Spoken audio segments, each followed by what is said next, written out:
Hi guys, welcome to my YouTube channel Rishabh Study Group, and today we are here to discuss the NCERT Science Book Chapter 1 of Class 9 Matter in Our Surroundings. So guys, I want to tell you that I have already covered several topics of this chapter. So if you haven't seen, so guys please go to that video and please see it, and hope you will enjoy my videos. So if I'm doing any problem, please suggest me in my comment box because I am a new YouTuber, so please you should guide me. So guys, here we are going to tell you about, can matter change its state? So the simple answer of this question is yes, we can change the state of any matter. For example, if we take a solid, as we know, the molecules of the solids are too closed, they are too packed.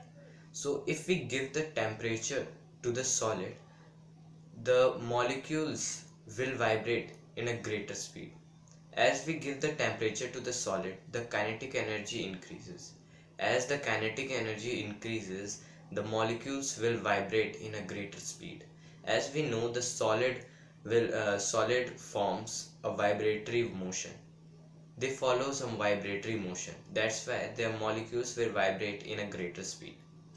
As we give them temperature, they will vibrate and the force between their particles will reduce. So in a simple word, we just reduce the force between the particles by giving them temperature. If the force will reduce, they will go farther away from them. So if for example, a bunch of our molecules are too closed, if we give them temperature, the molecules will vibrate and the force between them will reduce. As the force will reduce, they will go farther, and by giving them temperature, the molecules will go farther, and then we are supposed to change its state. So by giving them temperature, we just change the solid into water. So this change of state is known as liquefaction. When a solid convert into a liquid, we know this process as liquefaction. So you guys, you can write it, or you should remember this. Now guys, if we talk about the water, their molecules are not too much packed than solid. Their molecules are just close. So if we give a temperature to the water, the molecules will follow a rotationary motion in a greater speed. As doing this, they will go far away from them. We just reduce the force between them, and then water will change its state and convert into a gas. So this process, the conversion of liquid into a gas, is known as evaporation.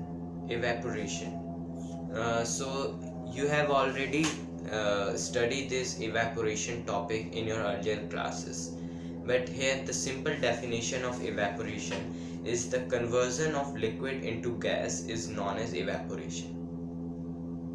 So here we have also changed the state of water into gas. Now we just take the example of now gas. So guys, if the molecules of the gases are too far, so we can't change the state of a gas by giving them heat. As by giving them a heat, the molecules will again go too far, so we can't know that state. So to change the state of a gas, we just condense it. We just go through the gas, we just allow the gas to go through a cooler temperature. For example, if you put a glass containing ice on a table, after some time you will notice several droplets of water around the surface of the glass. How is it possible? Guys, the main science between this is there are various types of gases present in the water. in that various gases there are water vapors also present in the gas. When water vapor comes in the contact of a cooler surface of the glass, it condenses. The molecules of the water vapor come closer to form a droplet of a water. That's the reason we notice several droplets on the surface of the glass.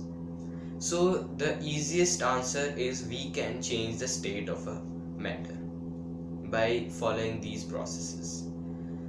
So guys, I have also a question for you, that when we give the heat to any substance, like for example solid, when we give so in solid we can take the example of an ice. So if we give the temperature to the ice, if ice change into water, we just convert the ice into water. But what about its temperature? Why the temperature of the ice don't change? Why it can't change? The main reason behind this is that all the energy that we are giving to the ice is consumed to change its state. If we have changed the state of an ice, then if we are continuously giving them energy, then it will happen that then it can happen that we just change the temperature also. So that's the main reason behind this. So guys, now we are talking about the change temperature. So guys, I have a question, that what is the SI unit of a temperature? So the main answer of this question is Kelvin. Kelvin is the SI unit of an temperature. Actually guys, 0 degrees Celsius is equal to 273.15 Kelvin. Please remember this fact, because you will need this fact in later questions. There are several questions on these types of facts. So 0 degrees Celsius is equal to 273.15 Kelvin. For our convenience, we just take the 0 degrees Celsius is equal to 273 Kelvin. Okay, we just skip the term of 15.15 Kelvin.